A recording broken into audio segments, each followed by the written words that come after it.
Қайырлы күн достар, менің арнама қош келіпсіздер. Сіздермен Толқын. Бүгін мен сіздермен қазір мастер-класстарда хит болып жатқан шығыс пирогының рецептімен бөлісемін. Дәмі өте керемет, әрі дәруменге өте бай пирогтардың бірі.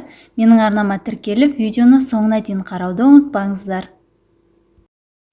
Ең алдымен електен өткізілген ұнның үстіне 1 шай қасық қопсытқыш және сары майымызды салып, жақсылап қолымызбен араластырып, крошка болғанша қолымызбен әбден араластырамыз. Неке осындай ұнтақ болу керек. Енді ұнымыздың үстінен суымызды құямыз, жұмыртқаның сарысын саламыз, қантымызды салып,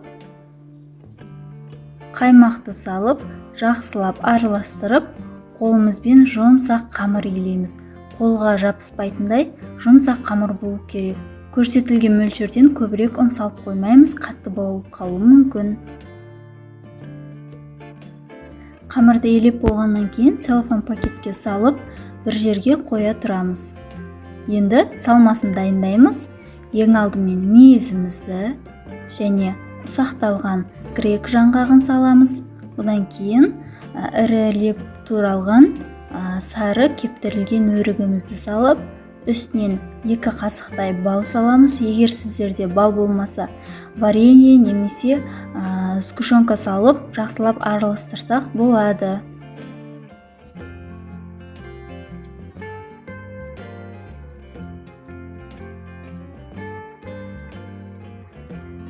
Ендігі кезекте меренганы дайындаймыз. Құрғақ ыдысқа жұмыртқаның ағын саламыз және үстінен шым-шым тұз салып, миксермен баяу жылдамдықта көпіртеміз. Енді көпіріп бастаған кезде үстінен қантымызды ақырындап бөліп салып, жақсылап көпіргенше баяу жылдамдықпен араластырамыз. Және қантымыз толық еріп болғаннан кейін миксердің ең жоғарғы жылдамдығына қойып, толықтай 5 минуттай өз формасын ұстайтындай меренге жасаймыз. Біздің жұмыртқаның ағы осылай өз көлемінен 3 есеге дейін көтерілді. Өз формасын ұстағанша миксерлейміз. Қамырымызды жақсылап илеп, 2 бөлікке бөлеміз. 1 бөлігін үлкен және 1 бөлігін кіші етіп бөліп, дөңгелектеп зуала жасаймыз.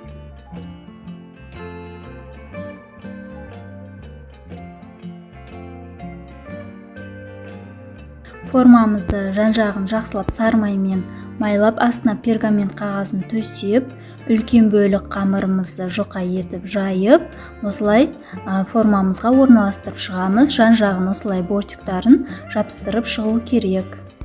Қамырымызды қатты жұқа етіп жайып қоймаймыз.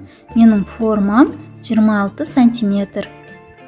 Кептірілген жемістерімізді осылай қамырдың бетіне салып, жақсылап қасықтың көмегімен бір тегіс етіп жайып шығамыз.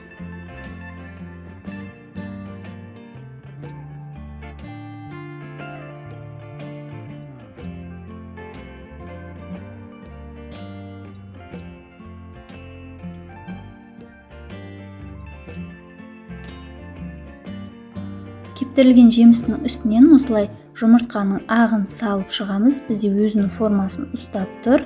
Енді басыпаймай, ақырындап лопатканың көмегімен жаймен жағып шығамыз.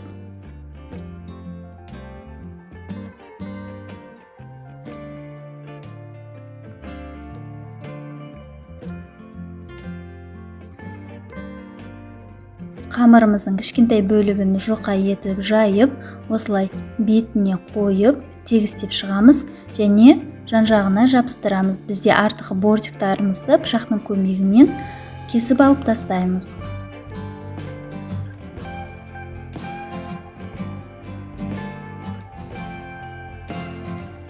Бір жұмыртқаның сарысын бетіне тегіс етіп жағып шығамыз. Шет-шетіне, барлық жеріне бірдей тиюі керек. Енді бетіне қара күнжіт себеміз, одан кейін ақ күнжітті себеміз. Егер сіздерде күнжіт болмаса, мак себуге болады. Тіптен болмаса, ештеңе сеппей піскеннен кейін қант ұнтағын себуге де болады. Енді алдын ала қызып тұрған пеште 180 градуста 20-25 минут пісіріп аламыз. Осымен достар, біздің пирогымыз дайын болып қалды. Дәмі өте керемет болып шығады. Кептірілген жеміс және бал адам ағзасына өте қажетті витамин, гемоглобинді көтереді. Егер менің рецептім ұнаса, менің арнама тіркеліп, лүпіл басып, пікір қалдырып кетуді ұмытпаңыздар. Менің арнамның дамуына өз үлестеріңізді қосыңыздар. Алда әлі көптеген рецепттермен бөлісемін. Сау сәлеметте болыңыздар.